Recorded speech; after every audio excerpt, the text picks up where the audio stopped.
Hello friends, ഇന്നൊരു desk make over ആയാലോ? സ്കൂളൊക്കെ തുറക്കാൻ പോവല്ലേ. അപ്പോൾ എന്തായാലും ഡെസ്കൊക്കെ ഒന്ന് മേക്ക് ഓവർ ചെയ്യാമെന്ന് വിചാരിച്ചു. So welcome back to daily vibes of life.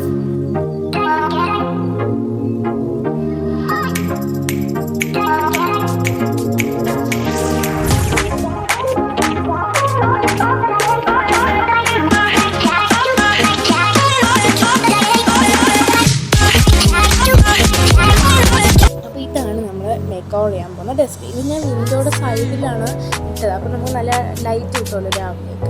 പിന്നെ അതിൻ്റെ ബാക്കിലൊരു വൈറ്റ് കളർ ഷീറ്റ് ഒട്ടിച്ചു. ഇതെന്തിനെന്ന് വെച്ചാൽ ടെസ്റ്റ് പേപ്പർ ആണെന്നുണ്ടെങ്കിലൊക്കെ ഉണ്ടെങ്കിൽ സ്റ്റിക്കി നോട്ട്സൊക്കെ ഒട്ടിക്കണമെങ്കിൽ ഇതിലൊട്ടിക്കാറ്. ടൈം ടേബിളൊക്കെ എഴുതി വെക്കണമെങ്കിൽ ഇതിൽ തന്നെ വയ്ക്കാം. അല്ലാതെ വെച്ച് നമ്മുടെ വോളൊക്കെ നല്ല വൃത്തിയിടാം. അതുകൊണ്ടാണ് ഇത് ചെയ്തത്. പിന്നെ ഞാനൊരു ഇൻഡോർ പ്ലാന്റ് എനിക്ക് ഡെസ്കിൽ വെക്കുന്നത് ഭയങ്കര ഇഷ്ടമാണ്. അപ്പോൾ അതുകൊണ്ട് ഞാൻ ഈ ഒരു മണി പ്ലാന്റ് പോലത്തെ പ്ലാന്റ് വെച്ചു. പിന്നെ ഈ ഗ്രീൻ കളർ മാറി യെല്ലോ ആയിട്ടും എൻ്റെ നല്ല ഭംഗിയുണ്ട്, അതാണ് ഞാൻ അത് കാണിച്ചത്. പിന്നെ ഞാൻ വൈറ്റ് കളർ ഈ സ്റ്റോൺസ് ഉണ്ടല്ലോ അതിട്ടു. അപ്പോൾ ഞാൻ ഇൻഡോർ പ്ലാന്റ്സിൽ നമ്മൾ സ്റ്റോൺസ് ഇടുമ്പോൾ നല്ല ഭംഗിയാണ്. ഇതിൽ വെച്ചെങ്കിൽ പോട്ടും ഞാൻ തന്നെ പെയിൻറ്റ് ചെയ്തെടുത്തതാണ്. പിന്നെ ഇത് ഞാൻ ഉണ്ടാക്കിയ ഈ ഇൻഡോർ പ്ലാന്റ് CC പ്ലാന്റ് ലീഫാണ് ഉദ്ദേശിച്ചത്. ചെയ്തു വന്നപ്പം plant but correct CC plant ആയില്ല. അതുകൊണ്ട് ഇതിൻ്റെ ബാക്കിൽ ഇത് വെച്ചിട്ടുണ്ട്.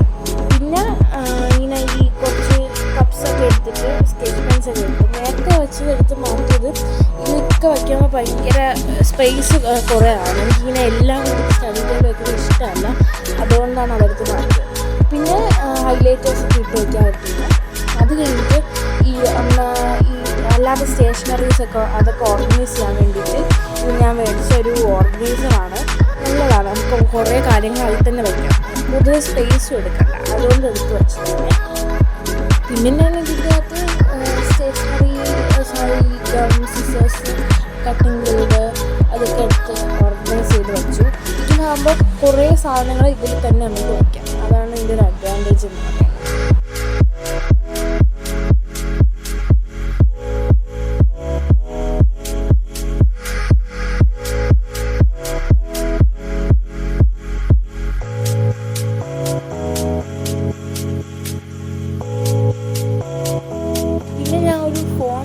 സ്റ്റാൻഡ് വെച്ചു, കാരണം നോട്ട്സോ അങ്ങനെ എന്തെങ്കിലും അസൈൻമെൻ്റ് ഒക്കെ ചെയ്യുമ്പോൾ ഫോൺ വയ്ക്കാൻ വേണ്ടിയിട്ട് ഞാൻ സ്റ്റഡി ടേബിളിൽ സ്റ്റാൻഡ് വെച്ചേക്കും. ഇപ്പോൾ ഫോൺ നല്ല പൊസിഷൻ ഇരിക്കാൻ പറ്റും, എഴുതാനും പറ്റും. പിന്നെ നോട്ട് ബുക്സൊക്കെ ഞാൻ ഭയങ്കരമായിട്ട് വെച്ചിട്ടുണ്ട്, അതും എടുത്ത് വെച്ചു. പിന്നെ ടെക്സ്റ്റ് ബുക്സ് ഇത്ര അല്ല, ഇപ്പോൾ നമുക്ക് 4 ടെക്സ്റ്റ് കിട്ടിയിട്ടുള്ളൂ. അതുകൊണ്ട് ആ ടെക്സ്റ്റ് മാത്രം ഞാൻ ഭയങ്കരമായിട്ട് വെച്ചു അവിടെ. ഇനി കിട്ടാനുണ്ട്. പിന്നെ ട്യൂഷൻ പോയി തുടങ്ങിയിട്ടുണ്ടെങ്കിൽ ട്യൂഷൻ നോട്ട്സും അവിടെ തന്നെ വെച്ചു. പിന്നെ ഇതൊക്കെ ഞാൻ തന്നെ ബോർഡടിച്ചിരിക്കുമ്പോൾ ഉണ്ടാക്കുന്ന സാധനങ്ങളാണ്. ഇങ്ങനെ ഈസൽ സ്റ്റാൻഡ് ഉണ്ടാക്കി. ഇത് എനിക്ക് ടേബിൾ വയ്ക്കാൻ സ്ഥലമില്ലാത്തതുകൊണ്ട് ഞാൻ ഒരു വെറൈറ്റി വോളിൽ തന്നെ ഒപ്പിച്ച് വെച്ചു. പിന്നെ അതിൽ കലണ്ടർ പോലെ സെറ്റ് തന്നെ ഇങ്ങനെ നെയ്യിലെ കലണ്ടറും എടുത്ത് വെച്ചിട്ടുണ്ട്. വേറെ പിക്ചേഴ്സ് വയ്ക്കുന്നതിനേക്കാളും ഇത് വയ്ക്കുന്നതാണ് നല്ലതെന്ന് തോന്നി. പിന്നെ ഗ്രിഡ് ബോർഡൊക്കെ ഇപ്പം എടുത്ത് വെച്ചു. കുറച്ച് കഴിയുമ്പം എനിക്ക് എല്ലാം ഈ സ്പേസ് കിട്ടാത്ത എൻ്റെ ലിമിറ്റേഷൻസ് കൊണ്ട് ഞാൻ തന്നെ മിക്കവാറും എഴുതി കളയും. എന്തായാലും വെച്ചേക്കാം, ഒരു ഭംഗിക്കായിരിക്കും. ഇത്രയേ ഉള്ളൂ എൻ്റെ സ്റ്റഡി ടേബിൾ മേക്ക് ഓവർ. ഡ്രോയിലൊക്കെ എനിക്ക് ആവശ്യമുള്ള സാധനങ്ങൾ തന്നെ എടുത്ത് വയ്ക്കും. അത് കൺവീനിയൻസിന് വേണ്ടിയിട്ടാണ് ആ ഡ്രോയേഴ്സിൽ ഞാൻ എല്ലാ സാധനങ്ങളൊക്കെ എടുത്ത് വയ്ക്കുന്നത്. അപ്പോൾ ഇതാണ് എൻ്റെ study table make over. Hope you all like this